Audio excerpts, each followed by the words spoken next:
and or the public, and does not know what the response of council will be to the opinion, as council does not meet again until October 6th. Staff can only assume that when council comes out of their closed session, that they will take some kind of action. It is the opinion of staff that the above facts cloud any options of immediately moving forward with a painting contract. To review, the one response received to the original RFP was for slightly over $113,000, and the total budget for the beautification project was $125,000. The DDA rejected that bid and directed staff to continue to seek estimates. One estimate was received, and it was for $14,400. After DDA and staff review, that amount was deemed reasonable and was accepted in June. The contractors received a 50% deposit for the purpose of reserving the time in their schedule, and they will deserve and demand the right to complete the project so that they are paid the full amount. Coming to a decision in this vacuum is difficult and may not be possible at the Monday special meeting. As council has asked for this special meeting, staff recommends that the board discuss outcomes that they would deem acceptable or preferable, as this may give council direction in their deliberations. Things to think about could be what your thoughts are about reconsidering the color if asked, and handling the contract. The DDA board meets next October 8th, 2 days after the council meeting. If council knows ahead of time what this board is thinking, it may help them structure what they're thinking and to coordinate with the DDA could occur, and we could proceed at the October 8th meeting. So not to be redundant, but to summarize, we have a situation where, despite a public process, we have citizens who do not feel informed, a council that, although was informed, does not seem to support our decisions at the final hour, an attorney opinion that we are not privy to, and a signed contract with the painter. I did notify the painter that the earliest we could begin the project would be October 7th, the day after the council meeting, and that may not even be. It's my recommendation that the board discuss the situation and form a possible consensus, or at least list their thoughts of how they would prefer to move forward. This possible consensus could be passed on to council for their consideration at their October meeting. Thank you. Okay, put this on. I think now we're going to go to the board just for discussion before we go back to the public and then back to the board. So what I ask of the board is please speak one at a time. And that way everyone can hear everything that's happening, and everyone needs to weigh in on this. We need to hear what this board really is going to propose, whether we know if we can or not, right? Because right now we don't know until city council weighs in. Can I ask some clarifying questions before we start discussion? Yeah, and it might be echoed from other people.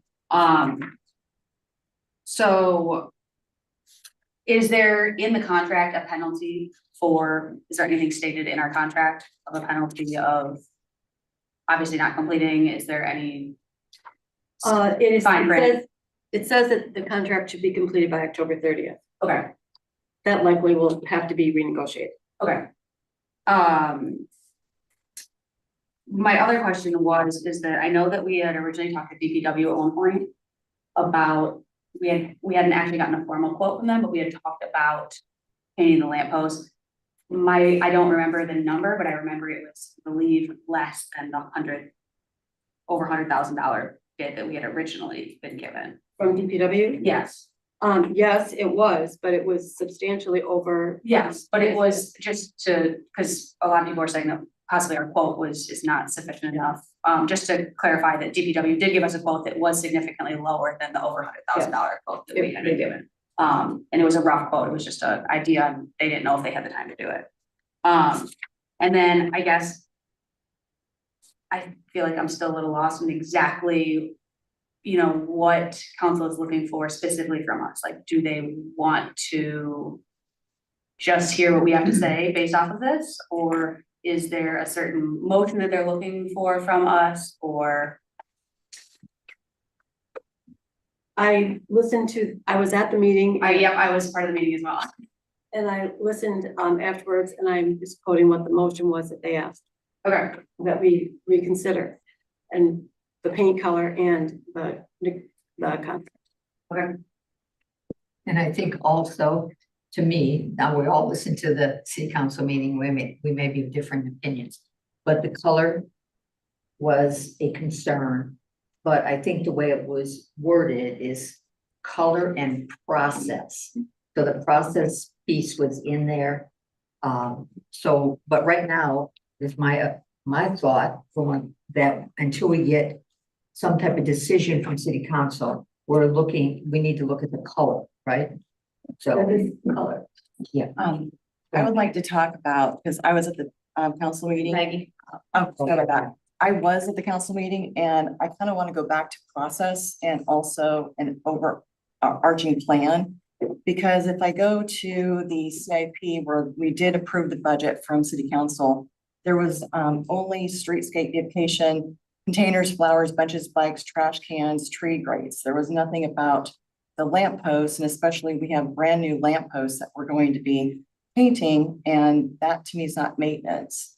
So if I was going to go forward with a contractor, so we don't break that, maybe we just work on anything that is needed and it's the current color until we have an overarching plan in place. I'm a big believer in listening to the public, and the public had some great resources that were out there that I don't believe that we took into consideration. I know that we have subcommittees. Subcommittees are supposed to be recommending, and then the DDA board in the packet goes out to the public to view what we're doing. I went back as far as I could see, and I did not see that process take place. And so to me, being on the board, I would like to listen to the public comments, see what the overall arching viewpoint is. But if I go all the way back to the CIP, the only time it was presented to council was an informative meeting in April. And so council could not comment at that time. It was an informative position. So that's my other concern. So it was not a time for council to make comment at that time when back to be presented in April. So, and if I go to the minutes, I don't see where we voted on a color and we did a due process that we should do. So those are my comments. Would you like me to comment? Yeah, please. When I presented to city council, there were comments that night, many of them. They had to do with the Merchants Walkway. It was a two-pronged, but there were no comments received on color whatsoever, and comments were welcome. Well, I think comments, but there was no decision that could be made at that time. I heard this was an informative presentation. Are you And thinking of the presentation to city council in December when, in April, oh, in April, when the majority of the conversation was around flowers.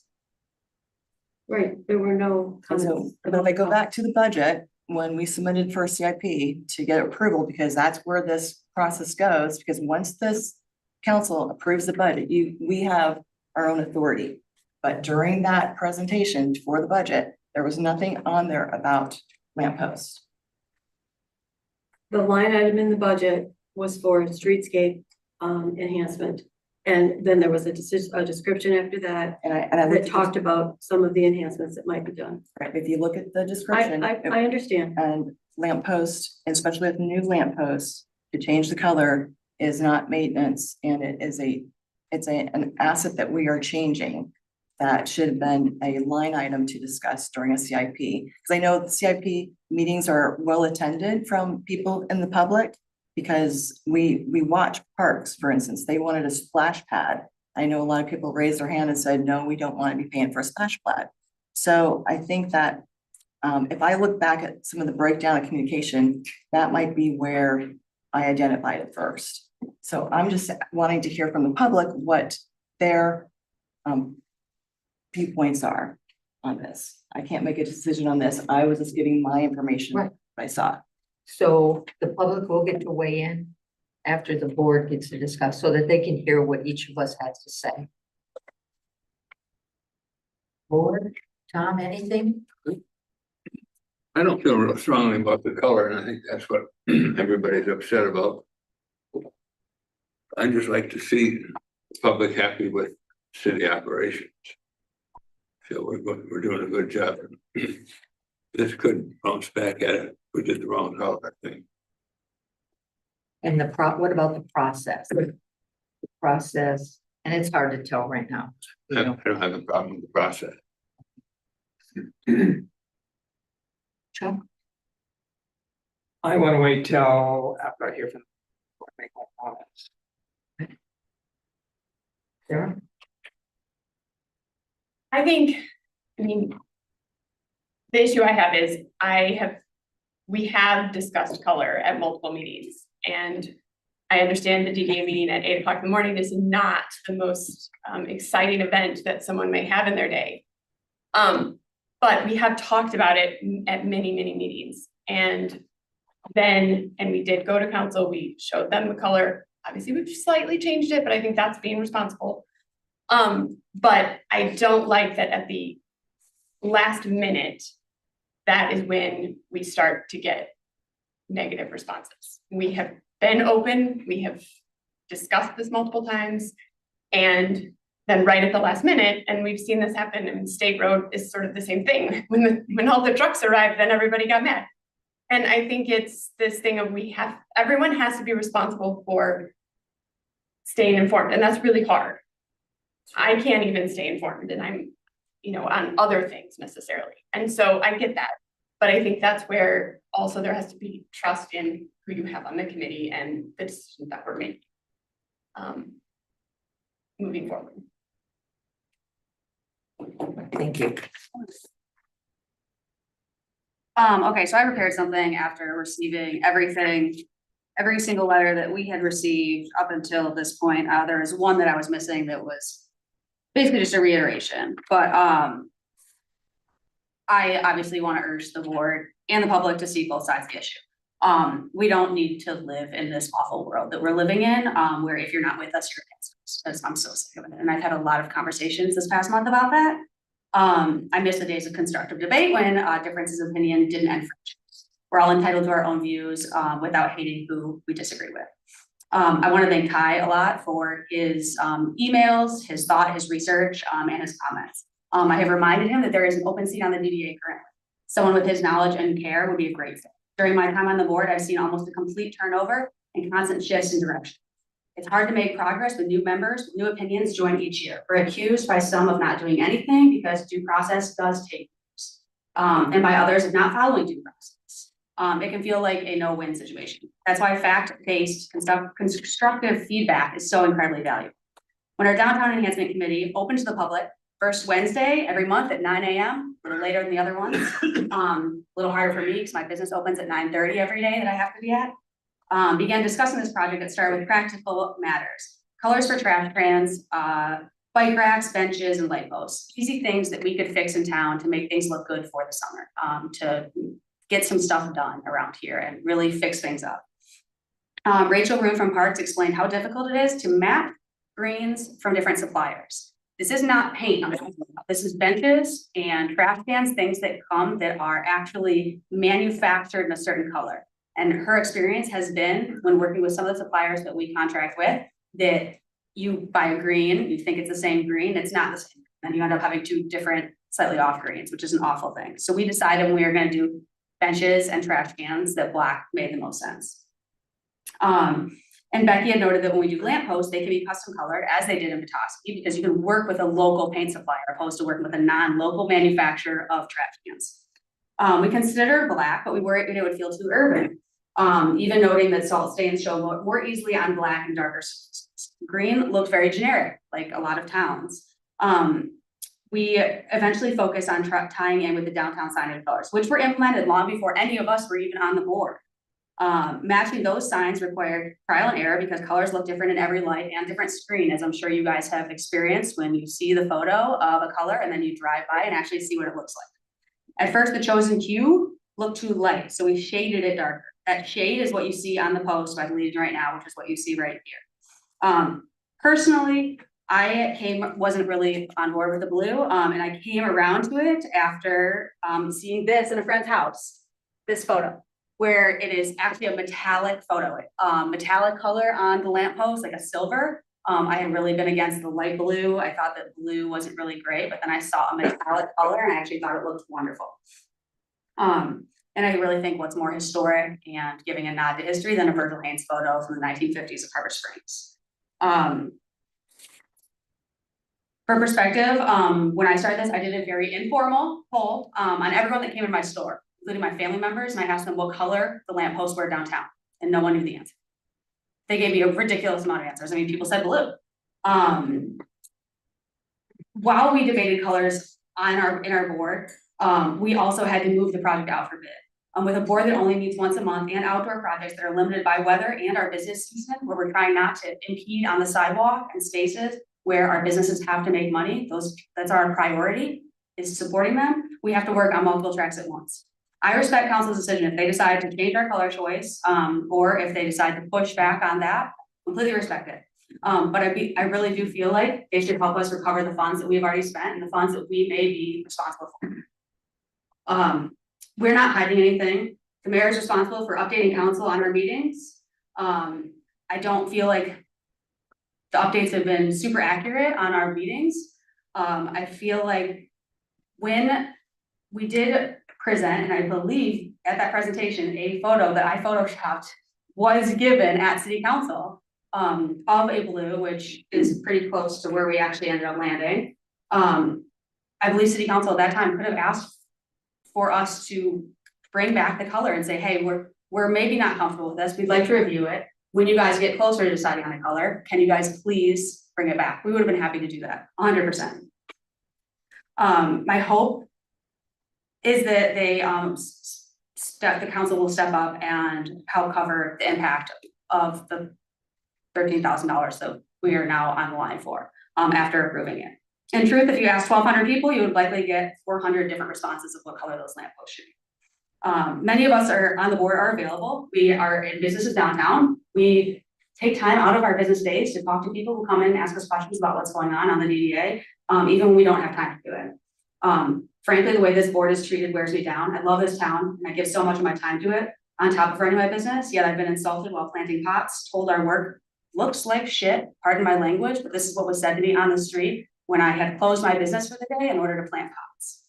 I've watched misinformation spread by people who never attend meetings. It makes me wonder why I keep trying, or why more young people don't get involved. But who wants to volunteer just to be treated this way? I do keep trying because Harbor Springs has always been my home. My first summer jobs were here and I chose to build my life, my business. Someone asked me what I wanted to be when I grow up recently. And I said, I never really knew. I just knew I wanted to live here and take my dogs to work every day with me. So I feel like I've won. But I could also just go back to doing that and be really happy and not be involved in any of this stuff. I don't want to urbanize or make Harbor Springs trendy. I moved here because I loved what it was 35 years ago when I started coming up here with my family. I want to protect what makes it special while making thoughtful improvements to keep it thriving. All I ask is that we treat each other with respect the same way that we all want each other. Thank you. Thank you.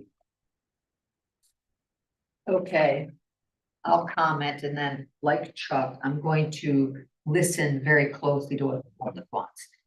I agree that we need a plan and a city plan, because it seems like people are picking out, well, City Hall looks like this, DDA looks like this, and Parks and Rec, all our parks look like that, etc. And I think every one of us is in agreement to that. I think we have discussed that at a meeting, and it is on our plan. What we did, I support. I support this board. They are putting everything they have in making good decisions for Harbor Springs in the area that we control, which is the CBD. That being said, what Cora said is right. We get beat up all the time. And I can't say we're the only board that gets beat up all the time, not at all, but we all do. So we probably need to look at procedural changes. Our responsibility is to inform the public and move forward. And the challenge, I think, happens is we move forward and then we move backwards, and then we move forward and then we move backwards.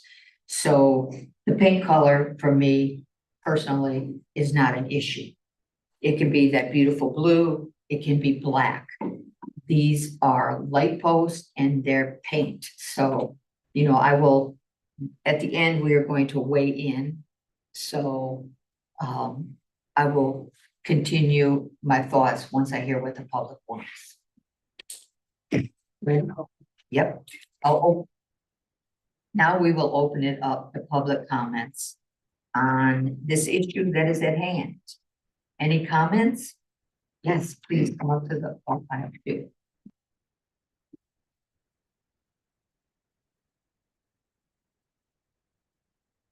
Chip iron side of the 549 Harrison Street.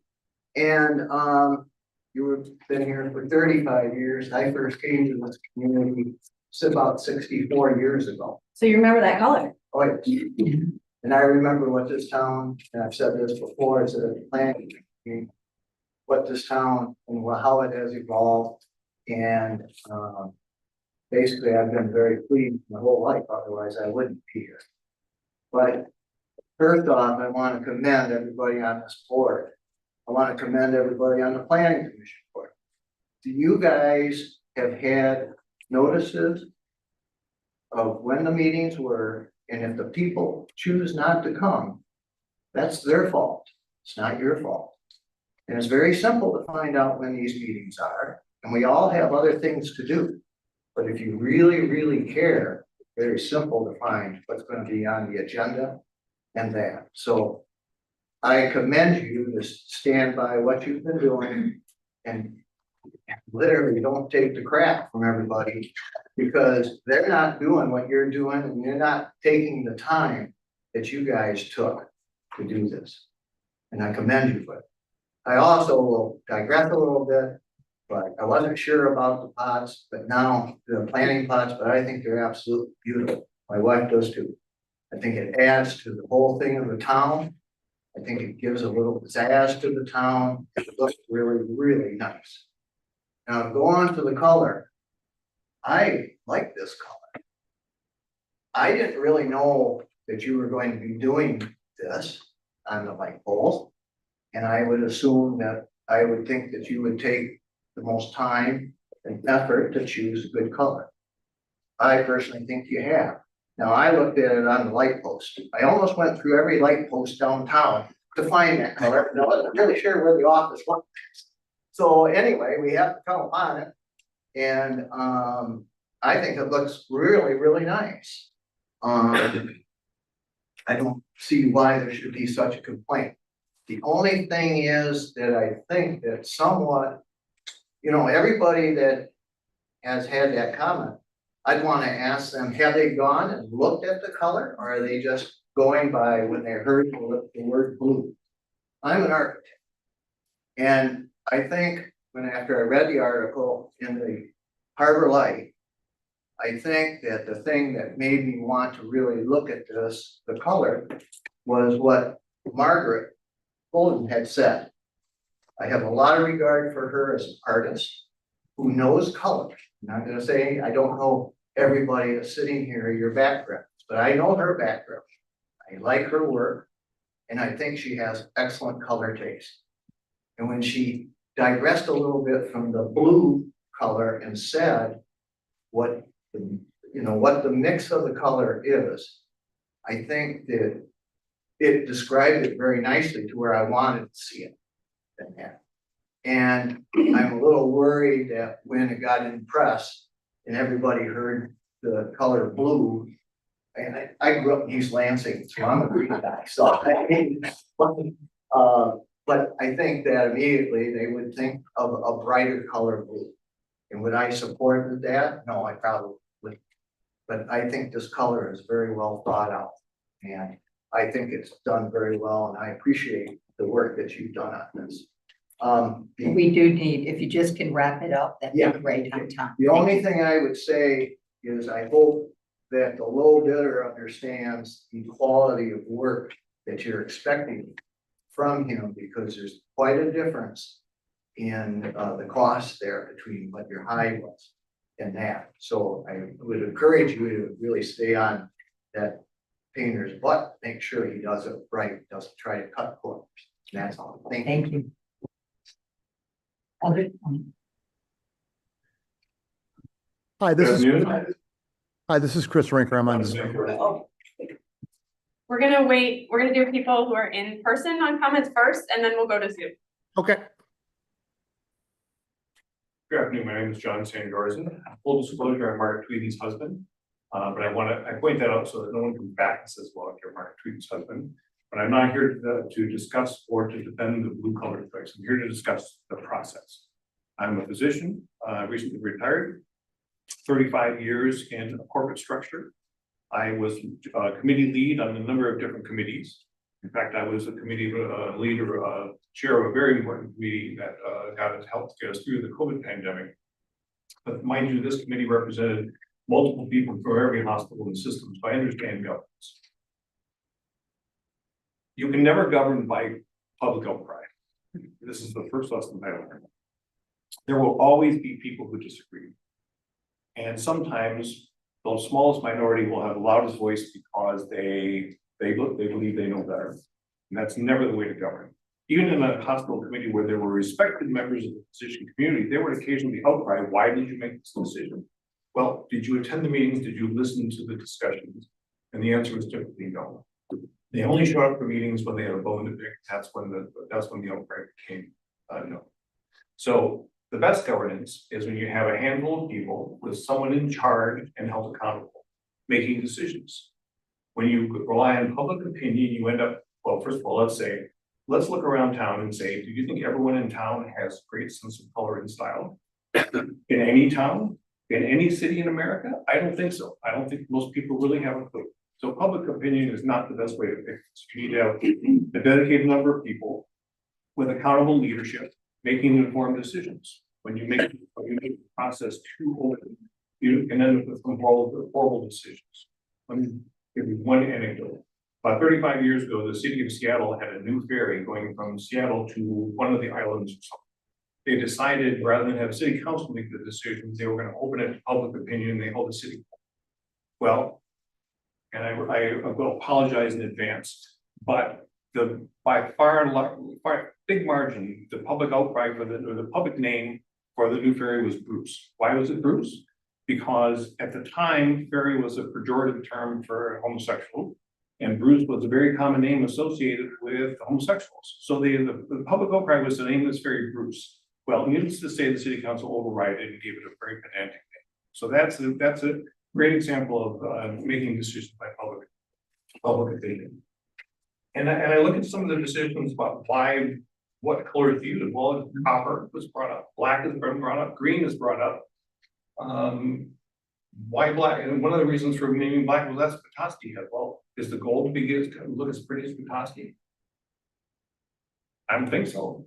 And why green? Nothing else in downtown Harbor is green. And black? Well, black is historic. Well, let's look at this photo. There's no black in there. At what point in time was black a historic lamppost color in the city of Harbor Springs? Blue is too trendy. There's another comment. Well, Far Harbor, Maine had blue stuff, and that's where the Far Harbor blue came from. They were made famous by that color. So I think I'd like to defend the process that the city council made and thank them for their time because leadership always sucks. Any other public comments?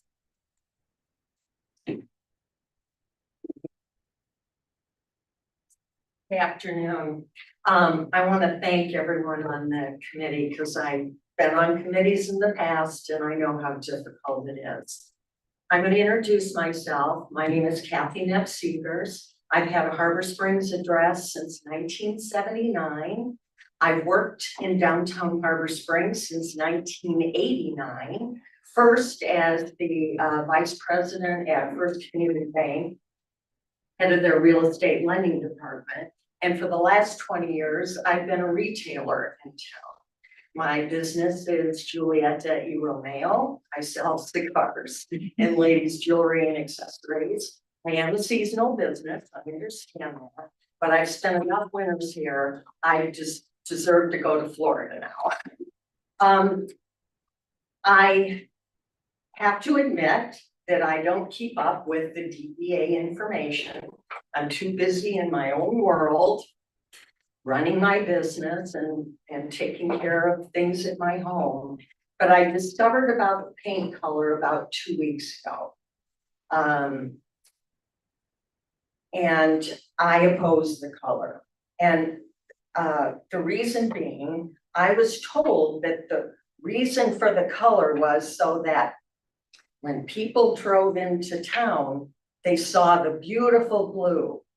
Well, as a retailer, I don't want them to see the lampposts. I want them to see the business storefronts when they come into town. I think the lamppost should be invisible. And having it a dark color is an invisible color. It's a lovely blue, but I don't think that's what should be standing out when people come into town. And someone told me over the weekend that the reason we have the color now on the lamppost is because our historical society 17 years ago did a study, investigated, and they came up, our historical society came up with the current color. So maybe they have something to say as well. But thank you for Thank you. listening. Appreciate it. Any other comments? Please. Yes, my name is Sandy Wolf. I live at 577 East Bluff, at Homes of Colorado Springs since 1978. I love this town, but my question is, why keep everything blue when everything seems to be green or black? And I thought we were moving towards a more historical look with our whole historic section with the Historical Society. So I again would like the historical look of either dark green or black to go with that whole look and keep us on the look of going historical rather than artsy with blue. Thank you. Hi, Allison Larson, 255 East Bluff. I walked through town yesterday and on the boardwalk at the top, the benches, garbage cans, they're all green. The lights on the boardwalk are black, and at the bottom, there's a bench that's black. So even in that small area, there isn't consistency of color. The weekly style lights down on Bay Street are white and green, but then in the City Hall parking lot and going up Judd Hill and on East Bluff and 3rd Street, they're all green. So I feel like there's so many colors going on that we need to work together with City Council and the DDA and come up with a consistent plan throughout town. And adding the blue just adds one more color. My other issue is with the process on this quote. The lampposts have a lot of rust on them, and there's nothing on here addressing the rust. It's just sanding, prepping, and painting. The rust needs to be taken care of before it can be prepped and painted. Otherwise, it's just going to continue to rust. I was at the meeting where this was brought up and it was only $14,000 for the quote. And Becky said, well, it's only $14,000. We can paint them again. I hope that the DDA respects the taxpayer dollars and thinks about that when they're choosing a quote. Thank you. Any other, excuse me. Matt McGarrett, 122 Snyder, former DDA member, city council, all that. I think traditionally the weekly lights are green, so it makes sense to just leave them green. And the downtown lamppost should be painted black or green, your choice. That's all I got. Thanks. Thanks, Matt. If Jacobs is my name, I don't think this is a legal issue or a procedural issue of what color is best. That's why they made chocolate and vanilla. And I want to see what's in the best interest of Harbor Springs, and I think that's what drives everybody here. I think this meeting is awesome to see all these people here, and your work and the comments I thought were terrific. Hopefully the mayor and the other leaders can get everybody together, so as these issues come up in the future, we can all be speaking from the same playbook and make Harbor Springs continue to be the great community. Thank you.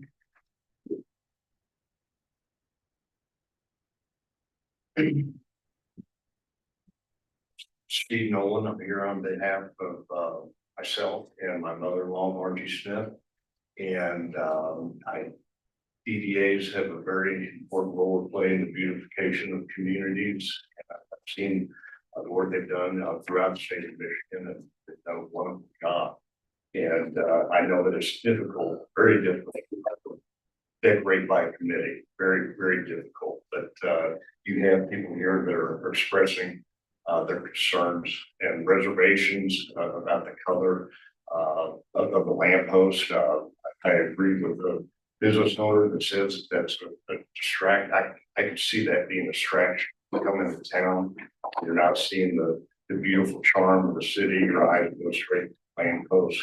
I've also heard some members on the board saying they're indifferent to the color, and if that's the case, it looks like it might please everyone to reconsider and look at either a black or a green, which is currently in the town, and just hopefully you'll reconsider.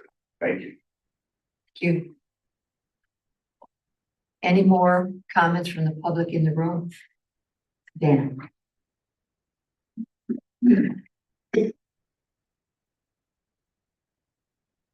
Again, Dana Mulder, Summit Street.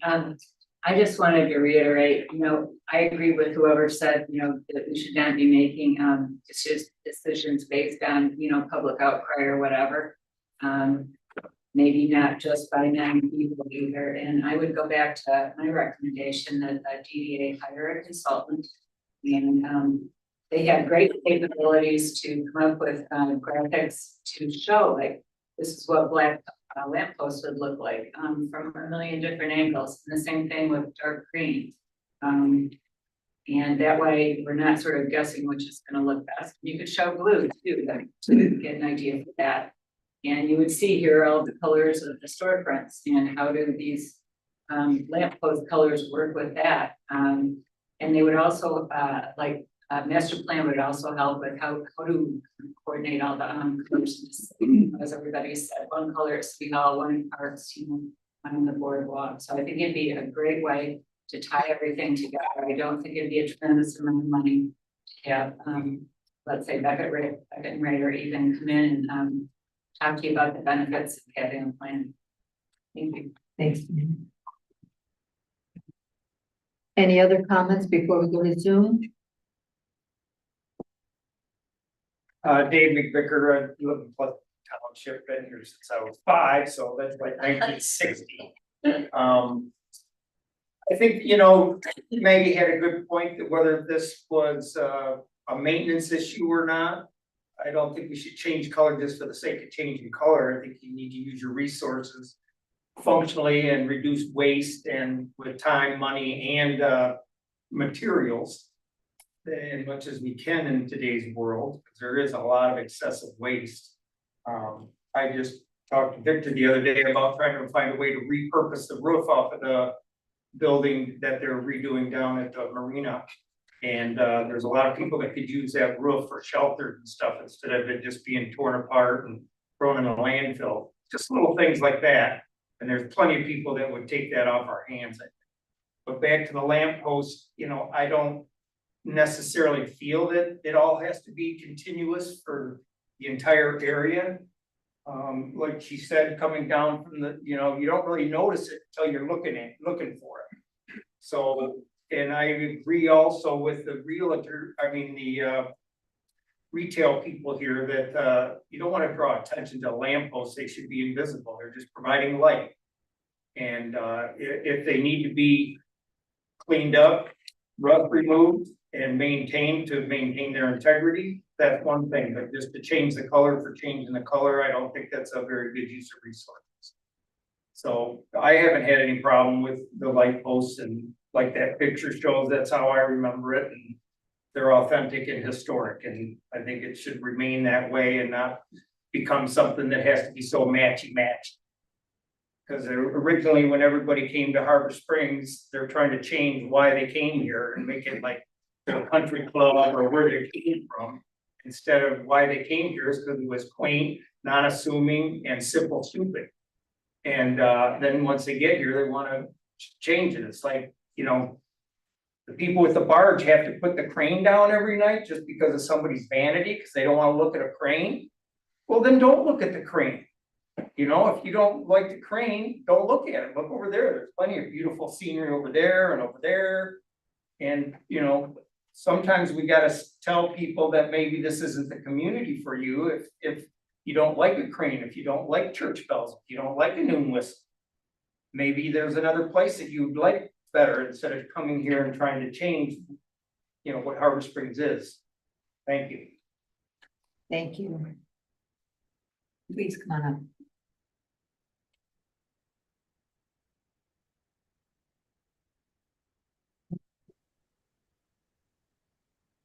Turn up again, Houston Road. You guys hear me? Yeah. So just a couple comments. One, thanks DDA. I like the fact that you're trying to make the city better. It is a thankless job. I sit down in a lot of meetings and I know everyone gets a lot of their own opinions, shall we say. I was a boy when those were silver. Believe me, they were not attractive. So we're not gonna go back to that, I hope. No. The whole idea when they put the new ones is were to bring kind of a historic feel, because that's more the lamppost style they had and they were dark. So from a historic preservation perspective, it's not the end of the world if we went with that blue, but it's not really our town. It's not historically appropriate. I think I like what Matt and Kathy said. A darker color really would be more appropriate. And hopefully, if the outcry is, hey, let's make them darker, your painter can just tint to get darker and not, you know, throw away all the paint that he or she has purchased. So a darker, my preference would be a dark bottle green. Mr. McVicker's comment about, you know, different colors here and there, it could happen. But at least that's a little more consistent historically. The clock is dark green. It would fit a little bit better with our theme in our town from a historic perspective, as opposed to the blue. The blue, it's not the end of the world. I wouldn't choose it. I don't think it gives us a historic bent. It's not the end of the world, but no, I would go with a dark bottle green personally. So thank you. Thanks. Any other comments? Okay, we'll go to Zoom. Thank you. Hi, this is Chris Rinker from 1985 Fairview Road. Been in Harbor Springs for 58 years. First of all, I just want to thank you guys for all the hard work. I know this is challenging. I want to reflect on a couple things that you said early on, and I will definitely keep this way under 3 minutes. But when you say that there's more attendees in this meeting than you've ever seen before in the past, I think that tells you a lot about the concern about the blue. So that says a lot. And then there's a comment about 35 years ago, they've been here. If you look back at images from 35 years ago, all the lampposts are black, right? So there's been consistency in that. There's consistency in that across the board for towns like ourselves that want to, again, not distract from the retailers, that want to have a powerful and yet subtle look around the entire city. And so I move for black, and I would like to see a consistency in all the streetscape where that can be managed. So I appreciate your time and thank you. Thank you.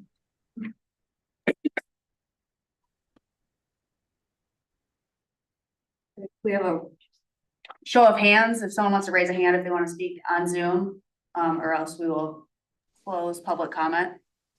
This is Ty Humpert. I'd like to make a comment. Go ahead. Hello, my name is Ty Humpert. I'm located at 582 East Main Street. I want to first and foremost express my respect for everyone on this DDA board. I have had strong opposition to the blue, but I've also tried to convey messaging in a respectful and historical preservationist mindset. Community engagement. Many residents only became aware of the proposed color after a test light post was painted. and the color has changed many times since. Why did the DDA not put an exterior example of the color proposed earlier on?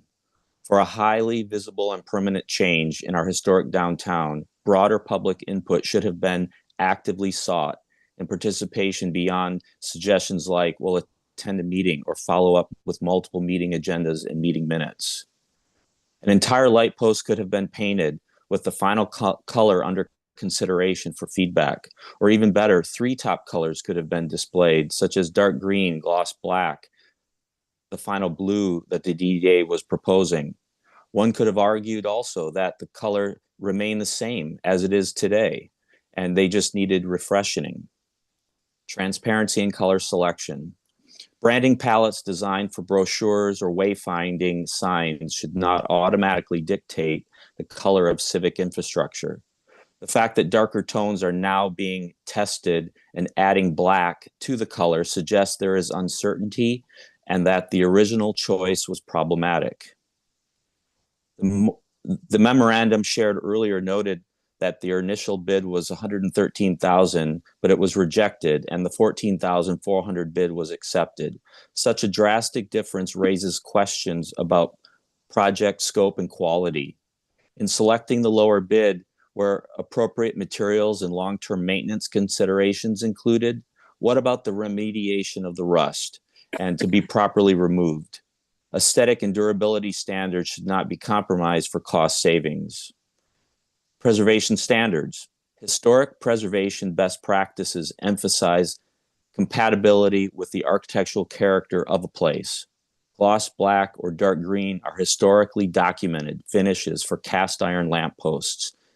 Lighter or trend-driven colors, including blue, are inconsistent with the town's historic fabric and risk undermining its timeless character. While a resort feel may support marketing objectives, Harbor Springs' identity rests in tradition and heritage. Civic infrastructure should reflect enduring character, not short-lived branding trends. Although the memorandum asserted that proper procedures were followed, good government requires more than procedure. And when I think about this, I think about the spirit of this effort. It requires transparency, responsiveness, and genuine engagement with the residents whose environment is being altered. As I've mentioned, it would be in the best interest of Harbor Springs if the DDA and City Council took a more comprehensive approach to the overall improvements needed throughout the city. The City Council. Yep. Can you just wrap this up Yep. for time? Thank you. Thank you. Given these concerns, I respectfully ask the DDA committee pause implementation of the painting contract until greater clarity and consensus is reached, and engage with preservation experts and consider painting examples of multiple colors for community support and input. Conduct a more comprehensive approach toward all of the streetscapes throughout Harbor Springs. I share these thoughts not to be adversarial, but because I, along with many others, deeply care about preserving the timeless beauty and character of Harbor Springs. Thank you for the time today. Thanks, Ty.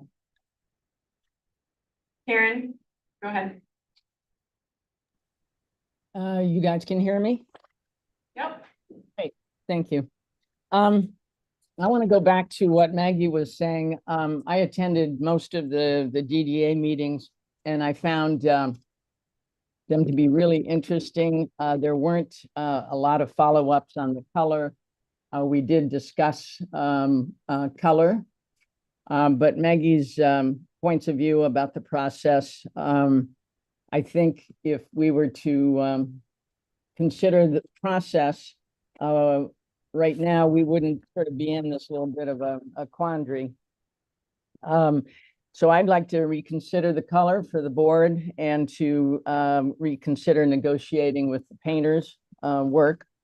That's number 2. I'd like to know more about the DPW's suggestion on painting the lampposts. And I don't really understand, because it never came out in the meetings, how many lampposts we're talking about and how many we're talking about that are governed by the city on the exterior of the DDA property. So when we started seeing the blue color down by the post office of the lamppost, I stopped by Margaret's studio and we talked for quite a bit. And so each day she said the color would change a little bit and she would repaint it. And it was always these little changes that I just wish that everyone could be on board with, because really nobody knew what was going on. And then the final thing about the lampposts are the globes. I'm quite concerned that in cleaning them and in handling them, that we might need replacement globes. And we might want to see what we're talking about in terms of lighting. Lampposts are supposed to guide ourselves at night. They're supposed to be our reflection and shadow during those evening walks. And they also disappeared during the day. Thank you for everything you guys do. It's been a pleasure. Thanks, Karen.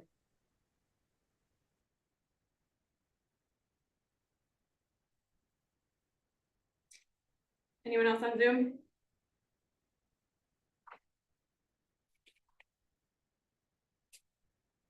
Okay, we're going to close public comment. We're going to take it to the board.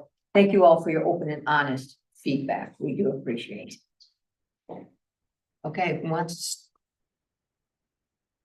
who would like to start? I'll start.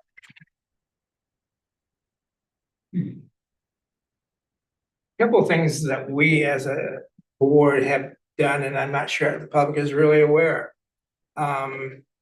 First of all, on the DDA board, most of you know the history of Margaret, her creative capabilities, her as an early artist and as a very successful gallery owner here in town. But she's not the only one that has creative background. Or you look at her business, what she does every day, looking at color, looking at proportions. She has a very successful business based on creative decisions. And then myself, I actually have a graphic design degree from the University of California. So I think the board is very capable at looking at what is necessary in deciding color. Now, the other part of color, it has a history. And that history, I think if many of you remember in the 70s, what your house looked like. You may have had avocado shag carpeting. You may have had goldenrod appliances. There were choices back along the way. And again, color has evolved and changed. And what is important today probably will not be in another 10 years, who knows. But all of us who have been in the creative process understand that history of color is a changing option. And we look at that also. And the next thing, I heard a lot about history. And it's great that some of you have been here since the 70s or before. But history itself, as most of you learned as you were in school, is there to guide, not to dictate. We look back at history, we want to know what has been done, how it was done. But that does not say, oh, we can only choose from black, green, or silver. So I think we took those into consideration also. Lastly, I appreciate everybody's comments about how they appreciate the DDA. What we do need is more of you to attend. This has been a long time process. This hasn't just been discussed. I know some on the board think it's just been discussed, not enough. But we have gone through committees, we have gone through our own board meetings, and it's been discussed. And some of you look at what Margaret did with the color itself, darkening it.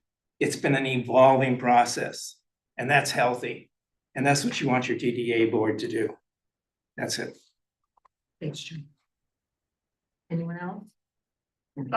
I just have a few follow-up comments. Yes, we've talked about our streetscape plan. We've had a lot of conversations about that. We have not even started it because we haven't had time to unpack it. Most of us are business owners. We are very busy in the summer. So it is really hard for us to do anything. We actually do not have a July meeting because the last time we hired a consultant, a designer, a landscape architect to work on something for us, I have never seen someone so publicly disrespected in this room as she was when she showed her plan. It was embarrassing. She was accused of not knowing Harbor Springs, not wanting to urbanize a space. It was really hard to watch. So I feel like if we can take something like this and just come to an agreement without having to bring someone in right now, I think that, and spending more money, because right now we're still trying to figure out how we're gonna recoup money if we have to walk away from it. A note on like color and distracting for downtown. My husband's colorblind, so I deal with some funny color situations a lot. We were sitting outside my store. You can see this from my store, and I said, "Oh, look, there's the new color. It's out there. This is what it's gonna like. This is what we're looking at. This is where it is." And then I realized I don't know if he can see the difference because it's actually about the same like shade of different color. And he goes, "Is it the bottom or the top, the new one?" Because he didn't actually know, because it doesn't actually show a huge amount of difference to him. Because the top is like, there isn't a huge amount in the actual like tone of like, not the color is different, but the actual shading of it is very similar. I do think that the fact that the boardwalk lights are black is very odd. When I walk up the boardwalk every single day. That was a city council decision, I think. I'm actually not sure if anyone made the decision or if it just got painted black. I think that is odd, but also that is not within the CBD. And everyone else has all of their different, parks has a certain color scheme that they go by, the waterfront has a certain color scheme they go by. Yes, I think we should all work together. I love it. I love when we all have meetings together. I think it's great. I think the best things come out of it, but it's hard to make time for everyone to do that. Everyone else sits on other boards and committees. We did just when I got on the board 4 years ago, we just complete the project of redoing all of the globes. If there are some that need repair beyond cleaning, I know we are responsible for it and we will take care of it, but I would be shocked to know that there are some that need to be repaired since they had just all been replaced. It kind of leads me back to our question is what happens, like, you know, who's going to be fiscally responsible for the fact that we owe someone money? If we decide to change, if we decide to turn around and go through due process, if someone doesn't get, you know, there's a few meetings coming up, but you know, how does everyone feel about getting public feedback, getting feedback from council? And are we gonna run out that, and then are we gonna owe $13,000 because we end up having to change? And I feel like then we'll get accused from the public of wasting money, wasting resources. So I just feel like if the council wants us to make a change, then either maybe, I don't know, I just feel like maybe they need to be responsible for that fee, or we are paid for that and say, we wash our hands of it and someone else can take care of it. Those are my 2 cents. 5 cents, sorry. Maggie? So what I heard today was out of 12 individuals speaking, 9 wanted to not move forward with the blue. 4 people talked about process, and one person did not go either way, but talked about process. I really respect that we have people on our board that are on the artistic side that can talk about colors and so forth and give their input. I do think that we have to be objective, and that's why we should pull in professionals that do work with planning, looking at a whole town and breaking it out so there's some continuity. And right now, based on the 2022 survey, that is Survey Monkey. It's not you know, any one of us that were doing those surveys, but it was an objective view. Those people are anonymous. It was an ability to give their feedback. You know, they really want us to look at the historical side of things. And if you talk about the color we have now, if it truly was the Historical Society that gave us the color, we should talk to the different stakeholders. And I believe the Historical Society, the Planning Department, as well as City Council, you know, we do need an overall arching plan. I know that for us specifically, we have worked with John Cups to push back a project, and we worked with the contractor. You know, $14,000, we can move forward whenever we do have a plan that that individual can apply his work towards another, you know, something that we have to do. So I don't think that we would be out of any money. I don't think that we should say, well, if we're not going to do it, then someone else needs to pick up the bill. We need to reach out to the contractor. We need to have conversations, and we need to say, hey, this is where we are right now. So I think there's ways around this for us to move forward, but I my thought process right now, based on what I heard, and based on trying to not have so much, and so I step out of this and not have, my personal views in it. I do want a overall arching plan that we can put in phases, and it is approved by the public and the community. And so based on the CIP, when you guys did approve a budget for $125,000, again, I'm gonna go back there, I did not see a lightscape plan. I see beautification, but that included details that were the flowers, the benches, the bikes, the trash cans, the tree grates. And so I personally myself would be asking the board to move and have a plan in place. I just feel like our discussion has been that we have talked about having a plan. We've talked about that on our downtown enhancement, and we think that most likely a plan is gonna take probably about a year or more to formulate. So basically, we have to ask this contractor if they will wait a year or more to get the rest of their budget that was promised to them to be paid.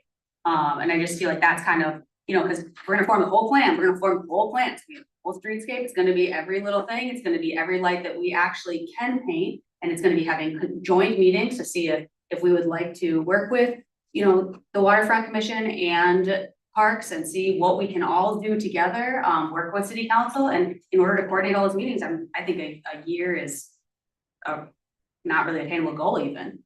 Well, this is the most expensive asset that the city has, that I believe that it's,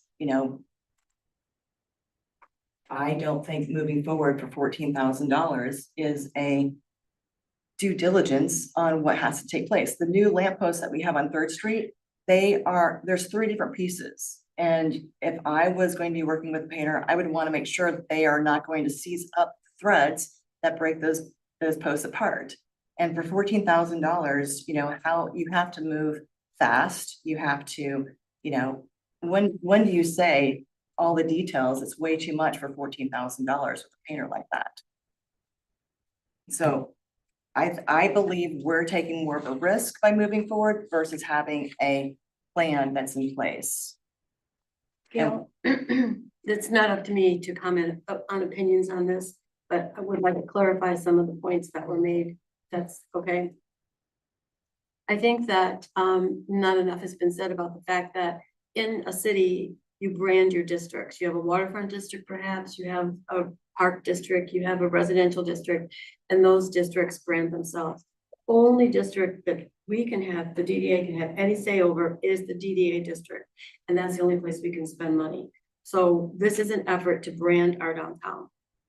That said, when I arrived here, there was a lot of talk to me from stakeholders. We haven't seen the DDA do anything. We need to see some action. Let's get something going.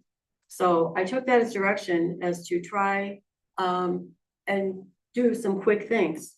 And in my mind, my professional career, adding benches to the street that match, doing flowers, all these things are in the DDA plan under enhancements. They all make sense. The lamp posts could have been in addition to that, but they are in the DDA, and the DDA does have the right to paint them. I'm proud of the fact that the board did get so much done in the past 18 months. So I would like you all to feel good about that. Then I'd just like to talk about the paint contract for just a minute. The rust removal is not spelled out. It says sanding and prepping. It was reviewed by DPW that this would be, and this was the language in the original RFP and in the request for estimates. We cannot afford as a DDA $113,000 to do this. We'll never be able to do anything else. That's all there is to it. We are using a paint that is formulated for commercial use by Complete Paint, and it uses you mix it with a hardener. I'm very familiar with this paint. It was used in Petoskey for the whole 20 years I was there. And yes, it does require maintenance. You have to do maintenance on lamp posts and on bike racks and on all of your public fixtures. In Petoskey, they come out every April and they take a brush and they go through every parking meter, every bench, every bike rack, everything that is on the street, and paint and touch it up. And that's why you see it looking nice all the time. And going forward, once we get a base coat on these, whatever color is moved ahead with, that should be budgeted for by whoever is deemed to be in charge of the lamp post. And I understand that might be something that is involved in an attorney opinion. The past, it seems to me that, I know the DDA bought the globes for the lamp posts and they painted for the they paid for the cleaning of the lamp posts last year. So that sort of says to me a precedent, but again, I'm not an attorney. If the city council wants to take over the lamp posts and decide what color and move forward with that, I suppose that could be something that would be an outcome here as well. So just wanted to add a couple of those. The reason you're seeing different colors all over town is because nothing has been done to brand it. And now is the time that the DDA is saying we want to brand our district. Sarah? Comments?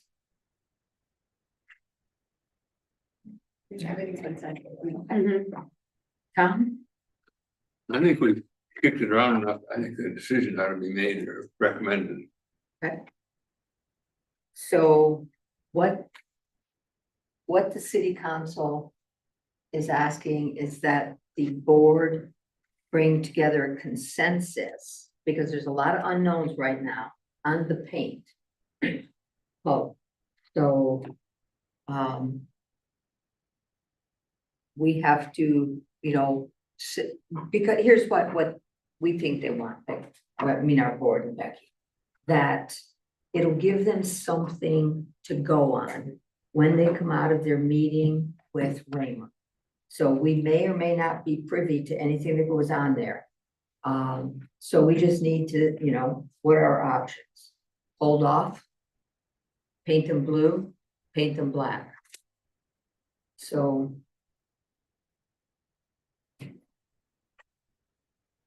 thoughts? I mean, so we're ready, so we kind of know. I'll go around there. Is that okay to ask each board member or for the consensus? What they would. Just the consensus, I don't right? see that you're gonna get one. I know, we're not, I don't think we are either. So, I mean, maybe we just wait until after the city council meeting. I mean, it's. I can certainly have the minutes available within a few days and also could review those. They'll be able to review the YouTube. So I recommend that we wait, but it's based on the fact that we have discussed it, we heard from the public. I think if the city council wants to know our opinion, they can sure ask it. But at this point, we stand with what we have presented and let the feedback come from what we have presented and what the DDA has approved in the past. I agree with Chuck. Terry, agreed? Tom, agreed? I'd like to see a decision made myself. Well, we can't, I mean, we're missing some of the info. We're missing what city Yeah, council what is going city to council say to us. Yeah, I after, ask you to come up with a decision, I think. no, they did No. not. They did not ask for a decision. They asked for us to consider both paint color and process. So I think that To discuss. and we discussed it, the public discussed it, and now we're gonna put it back on the city council. I mean, they can look and listen to our comments live, I mean, on tape, so that's a good thing. From what I understand, the city council only can change anything by taking it, disapproving the budget for it.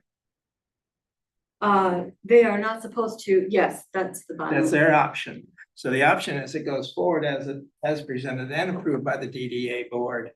And if they want to stop it, they would have to take the funds out of the budget. I'll clarify on that. This was, when we put this in the budget last year, it was done as an enhancement project. It was not clearly defined or spelled out. Because we did our budget very early last year.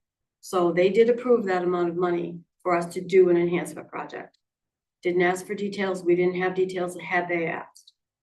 But they were informed of the details when they were made public in January, when the DDA board voted on all the details. And then in April, when I made the presentation to them. So going forward, this board should really realize that if, the council does not like a project that we're doing, it's not their job to micromanage that project, but they can just say, we will not approve that project. So the DDA has presented to the board, Do that. and their only recourse at this point, because we have the authority as a board, authority board. We do, but there is an attorney opinion. We don't know what's in that opinion. And this could break down into the idea that, yes, we have the right to paint the lampposts, whatever color we want. But of course, we should be cognizant of right rules, but they are owned by the city. So could the city turn around and paint them a different, that is what we don't know. And we may or may not ever be privy to reading that opinion. I would hope we would be. Right, but again, we are, as an authority, have made a decision. We've done what the council has asked of us. And now we gotta wait for the council to come back and say, you do not have funds for this, or it is the authority of the board. What are the other options there are? I mean, I don't want us to second guess what the Yeah. city council would like to do. I don't think we should be put in that position. I think. I agree at the with that. meeting, it was brought to Raymer to look into. And I think part of it was questioning the DDA's role in the city. The authority, I should say, the authority. So at this point in time, for me personally, I think we hold off until after we have all the information, because it may change.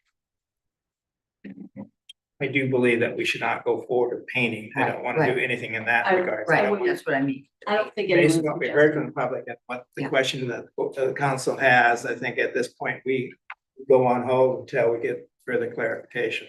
Victor. I think based, council, there's another half to that motion. And the other half was to basically discuss what the contractors, what our obligations are under the contractor. So it may help before that October 6th council meeting, if you have any information to provide to council about what obligations, responsibilities that DDA has to pay any amount to the contractor for that project, whether you get out of the contract or not. So if you could, I think that's something that council had asked in their motion to discuss. So you could direct your DDA director to look into that, to have information. I can give an update on that. As this has developed, they were ready to start right after Labor Day. They know they need to be finished by the end of October. We all know that you can't paint much outside after the end of October as well. I've kept in touch with them, letting them know, well, there's gonna be another delay. They have been very professional and very good natured about saying, okay, keep up with us. They have jockeyed their schedule around and maybe taken on jobs they didn't think they could take on to keep themselves busy. There's gonna come a point though, where they have set aside this time and they expect to be paid for this in their fiscal year. So they've gotten the deposit, and that was to hold the time. And I'm, again, not an attorney, but it would be my thought that when they sign contract, it would be the responsibility, whether they get the work done or get to the job, or we say we're not doing it anymore, that they should be paid. They expected this work, we signed a contract with them, it's the right thing to do to respect that contract. Would it be possible to ask the contractor if for some reason we're currently at a stalemate with everyone about the color that we're trying to paint? Would they be, I don't want to do this, but would they be willing to hold over till the next year? What if we give them a notice within, a day or two of our next DDA meeting, same day of our next DDA meeting, by the time we know that? I just feel like it'd be interesting to know if they'd be willing to do that, if not, and just be like, we're kind of unfortunately at the mercy of everyone else. Of the same, I don't want to go against city council. I don't want to fight with anyone here. I really don't. I want to see everyone's opinions and I want to see everyone happy, but unfortunately, I feel like there's a lot of people who are, no matter what we do, we're not gonna win. No, we're not gonna be happy, and that's really sad. But I don't wanna go against and, you know, do something, again, I think that we should hold off right now, but I just think that we are running out of time to hold off. And then we are gonna be obligated to pay these funds, be obligated to figure out what to do, and then if we consider having to pay these funds, and then we consider still paying light posts, then we have to pay them all over again, possibly even more. Because normally prices do go up every year, as we're all familiar with, so. So Becky, can you find out if they would extend the contract You until? know, they may be, if we decide what we want them to do, when that decision is made, maybe we'll have a warm fall and they can paint it into November and get it done. If they can't get it done, then maybe we need to be understanding with our end of it. You couldn't accomplish this because we didn't allow you to start when you wanted to, so your end date has to be flexible. There are ways that we can work this out, and I believe they will be as flexible as possible, but I also believe they will expect to be paid at some point. Two things. City council meets on the 6th, we meet on the 8th, that's Yes. 2 weeks. So there's plenty of time to have those conversations. It's hard to believe that we'd have to pay the full amount since they didn't have to put in the labor or by the paint, because I take it they have. The paint is, we are purchasing the paint. And we haven't purchased it yet. We have 2 gallons. So I just strongly believe that on the 8th, we will know what we're gonna be able to do by the time the city council is done. And you will have had a conversation without prejudging what their response is gonna be. So let's not get ourselves into prejudging. Let's wait to find out what they are willing to do with us. And at that point, within 2 weeks, we'll have a decision. That's the best that I see, Chuck. Right. Okay. Do we have a consensus to wait until the city council meets and then we meet 2 days later? Yes. Yes, I think we'll have enough information to make an informed decision based off of any advice or input that the city council has to give us. Yes. So, yes, Yes. yes, Sure, I'll go on. okay. Yes, okay. So we're gonna hold off, postpone any decisions until we hear from the city council at their meeting. And then we'll, provided we have all the information that we need, we will, move forward at our DDA meeting with the decision. Right, okay. Cool. Anything else? No. I didn't even get to use my gavel. The meeting is adjourned. It's 1:20.